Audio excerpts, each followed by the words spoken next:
Cedar wants me to cut a branch or 2 or 15 off of this deciduous tree.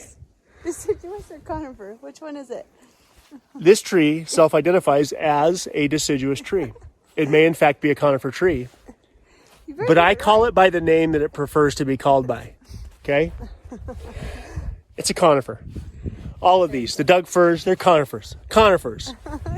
She wants me to cut a branch off so she can make some decor with it. So I'm going to do that for her. Oh, thank you.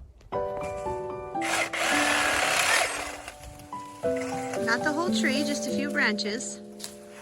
Yeah, maybe this one right. Whatever one doesn't have a lot of dead in it. That looks a lot faster than my scissors. You think that enough? Yeah, probably.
Thank you.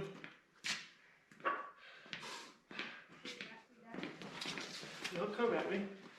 What, bro? How come we can't beat me up in the middle of the... How come what?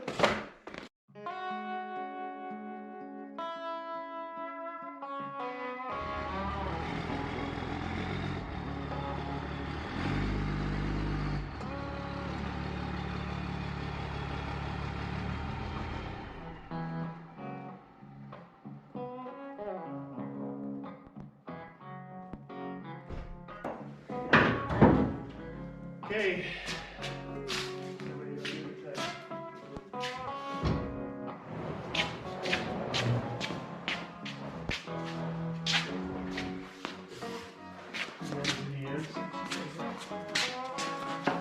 Just drop it.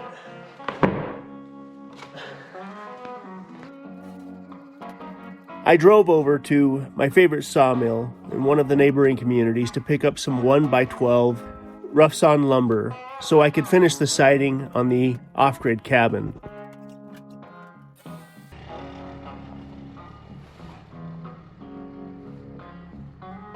After getting the wood that I needed for the little cabin, I started asking the owner what it would take to get the wood that I would need for the shop.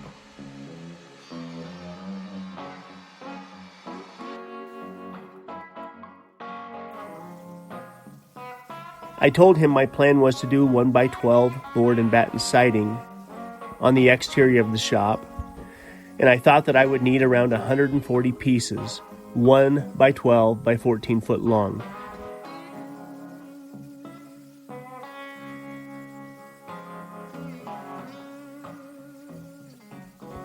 He informed me that they are no longer taking any new orders.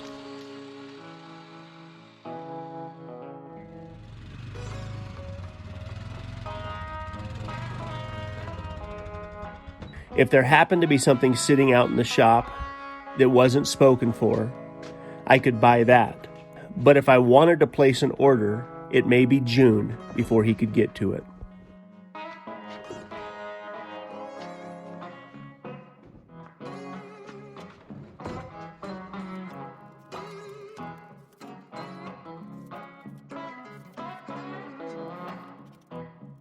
As I was preparing to leave, I noticed that he had a total of 67 1x12 by 16 foot boards that he confirmed were not spoken for.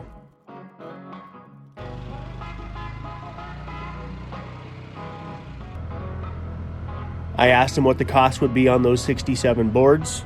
He quoted me a price, and I told him I would take him.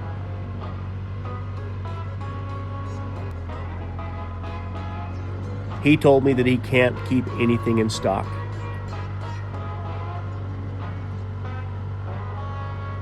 As fast as they can mill it, it's sold.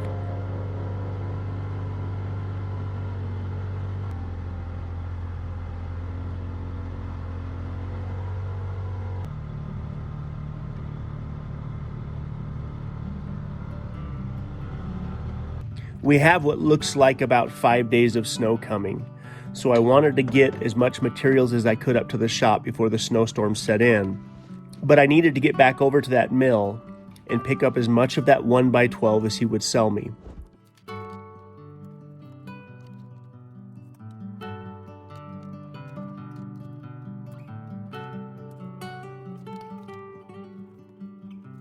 The downside is I really only need 14-foot boards, but all that he had was 16s. So I'm going to end up with a whole bunch of firewood. That's costing me over $1 a square foot.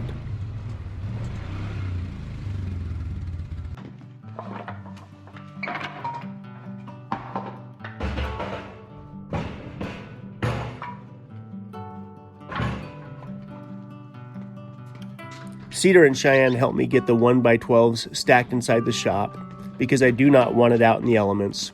And my hope is that once the garage door is installed, that the wood will start to cure and dry out as I use the wood stove inside the shop.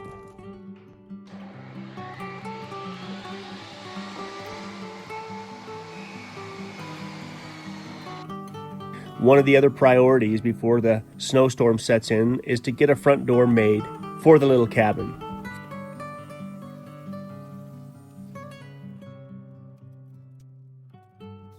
I nearly bought some rough sawn 2x12s that he had over there to make the front door out of, but as I picked those 2x12s up, I realized that that front door might weigh 400 or 500 pounds by the time it's done. So I decided to stick with the 1x12s instead.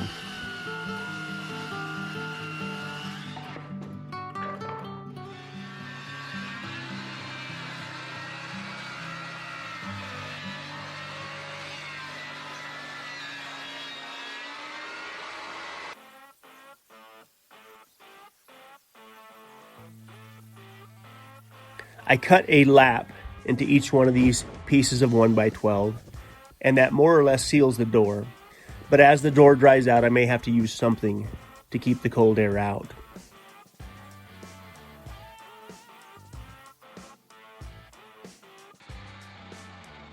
I use some carriage bolts to lag everything together.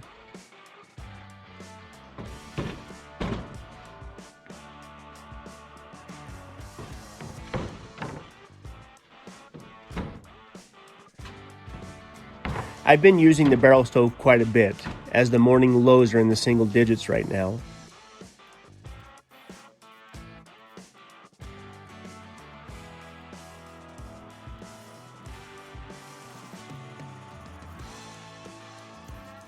And even though the garage door is not in place, that barrel stove definitely knocks the edge off of the cold out here in the shop, especially when the sun isn't shining yet.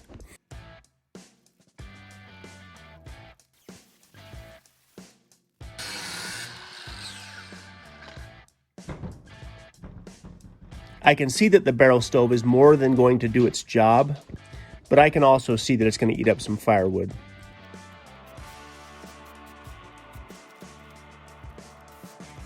There's a slight possibility that later into winter, I may run over to that pallet manufacturing plant and pick up a trailer load of the pallet scraps just to use here at the shop.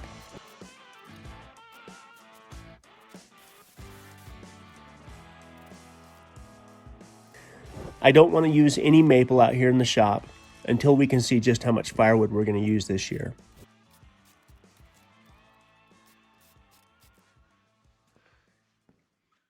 Firewood ran out. All right, let's see if we can get up.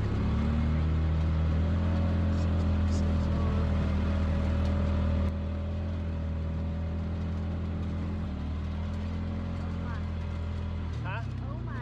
This is where we got stuck. I got a giver. Oh, come on.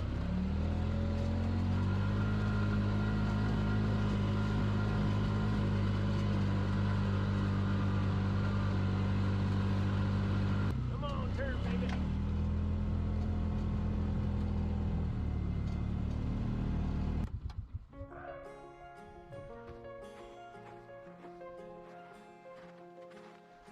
I asked Cedar to come up and help me clean out the cabin just a little bit and help me get the front door installed before it started snowing too hard.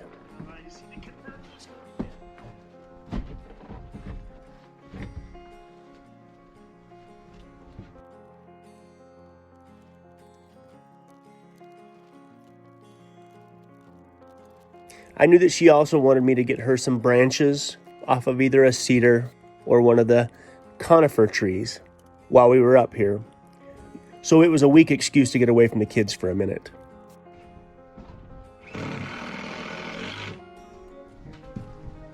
All right.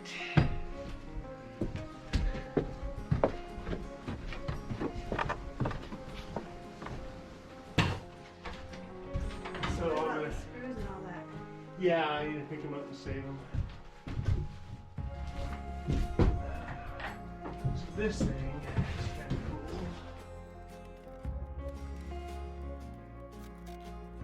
Check it out. So it's gonna have, I'll trim it out on the other side so it's close to airtight as I can get it. You can actually put a lock right there. Can it open? Oh, weird. Is it airproof or something? It's a gate latch. So now I'll trim it out. Now all I gotta do is slap a little insulation in here and start putting the wood up.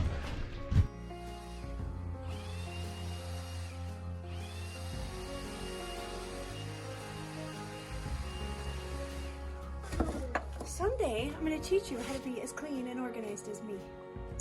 But then I guess you wouldn't need me around, huh? Well, lucky for you, I think it's gonna be a long-term project. This thing is genius. I wish I could use it inside. Just blow the dust off everything.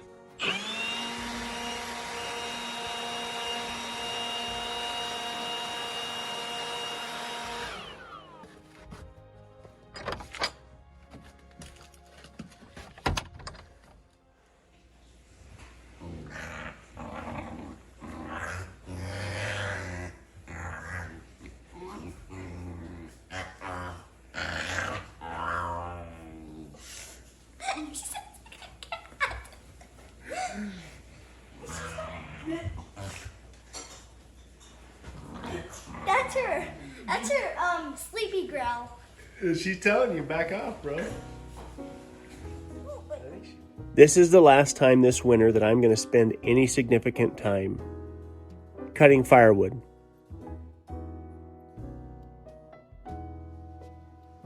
Cedar and I decided that after another day's work piling up maple, that we would just simply let it ride.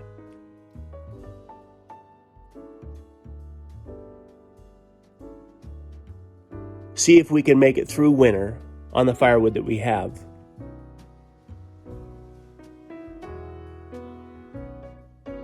Our firewood is about 50% maple, 50% softwoods like pine and Doug fir.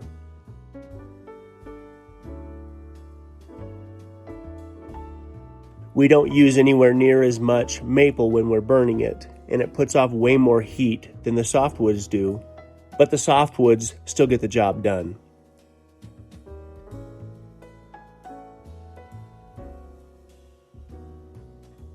There's something about piling up firewood that definitely eases the concerns I have. I am working under one of the largest Doug fir trees on my property that has probably been struck by lightning a few times. You can see the cabin. You see the cabin over there through the trees? So I'm not far from the cabin, but this is basically as far as I ever went with the excavator trying to create a fire line. And there's just a lot of good big maple right here. It's been sitting here for 2 years. I really put an edge on my chains for my chainsaw, hoping that it'll last a while. And today's the last day I'm going to cut firewood. I want to get as much as I possibly can today, and then we're just going to see how far our firewood gets us this winter. And by the way, the weather's about to go to heck, so this is probably the last chance I'm going to have to do this. So anyway, here I go.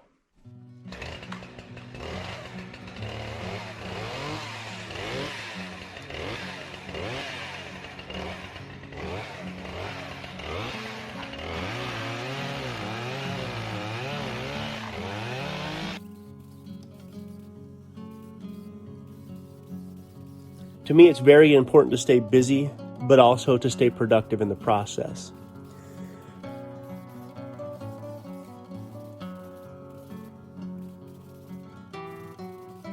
If I'm not careful, I can stay busy all day long, but at the end of the day, realize I didn't accomplish a whole lot.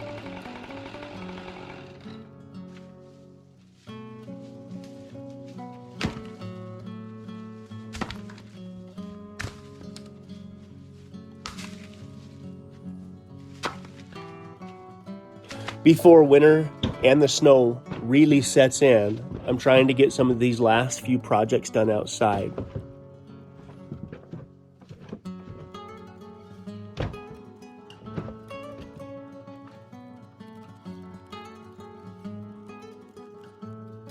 Cedar has a list of things that I need to get done inside, but I'm not quite ready to dive into some of those projects just yet.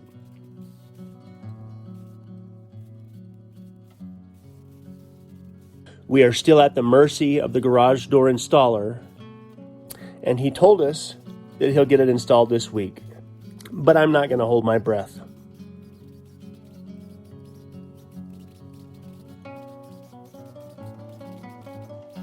The guy's incredibly busy. It's hard to get materials.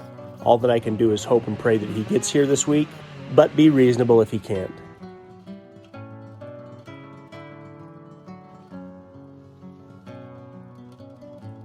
I only have a handful of these big Doug fir trees on our property.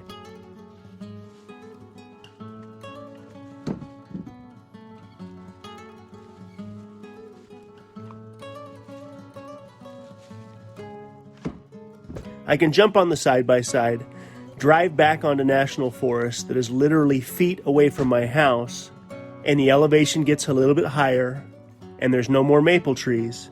Then we get into the Doug firs, the pines, the quaking aspens, and it gets even more beautiful around us.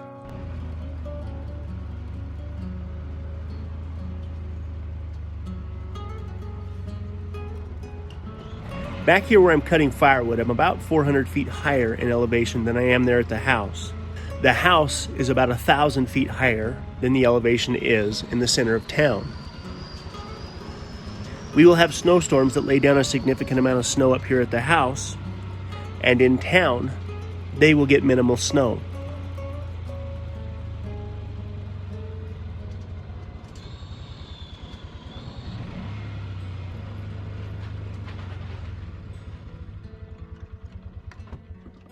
I've said this before, but someone once told me that this corner of Idaho has been referred to as the Banana Belt of Idaho, because in truth, we have a fairly short winter.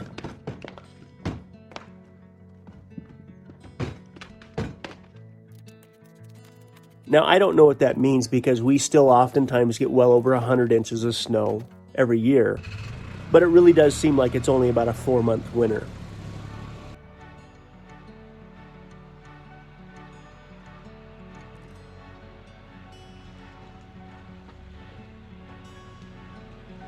The snow typically doesn't get bad until after January.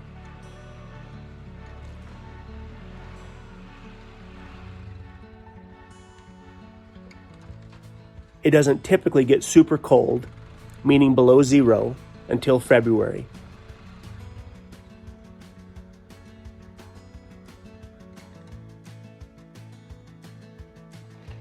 By April, the snow is melting off, and if all goes well, by May, we're drying out a little bit, but almost every year it seems like we have a late snowstorm in May, even June, and last year there was snow on the mountains in July.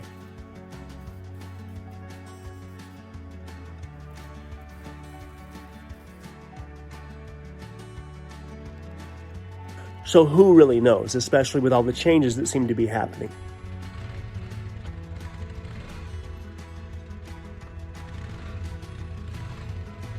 What I do in fact have to figure out is just how much firewood a standard winter is going to use.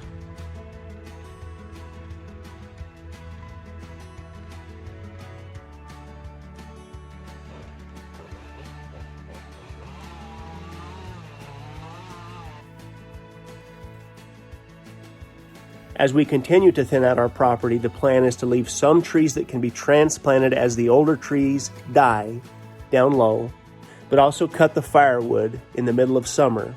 So we're never doing this again in the month of December. We're constantly learning to live with the land up here where we live.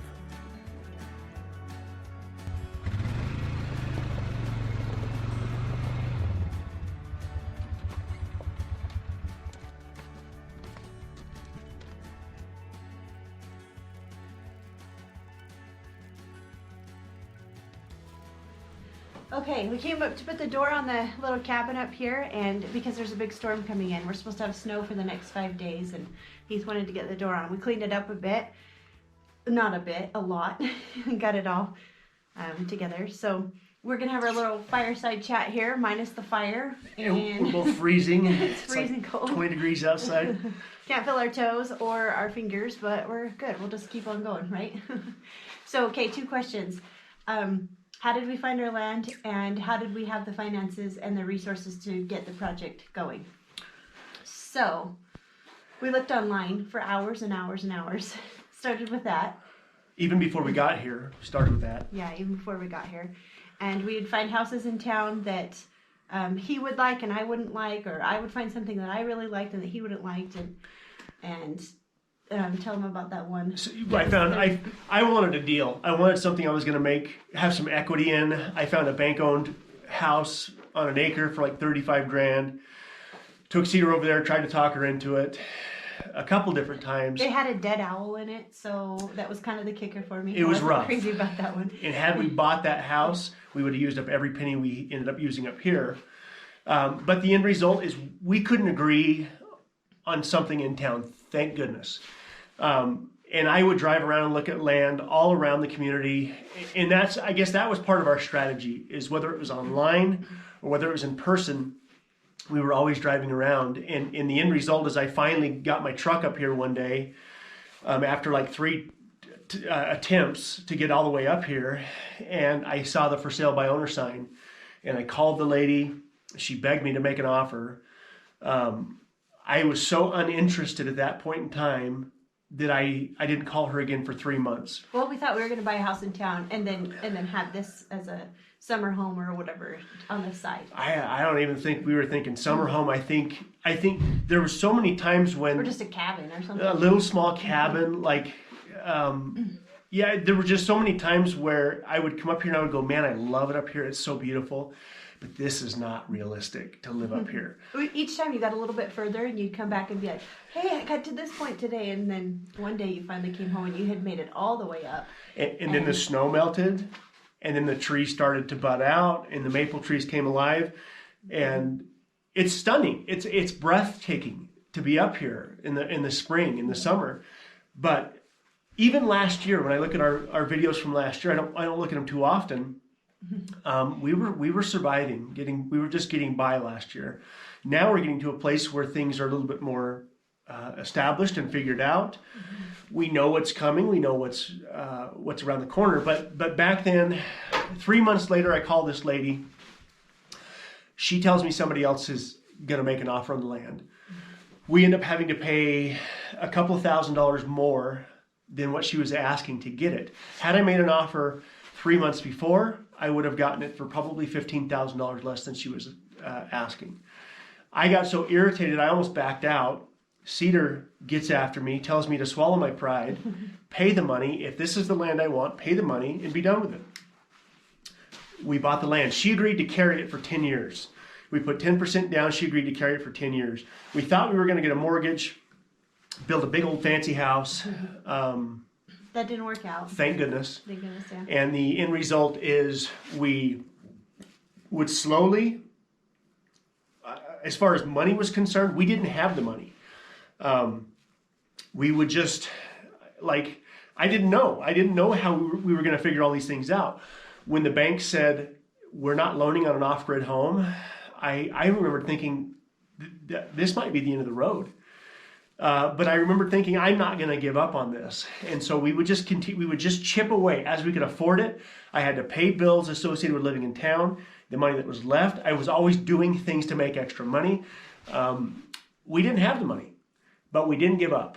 And I do believe, I've said it before, and I'll say it again, I believe in the momentum of hard work and the momentum of passion and ambition and all these things that are required to kind of do what we've done.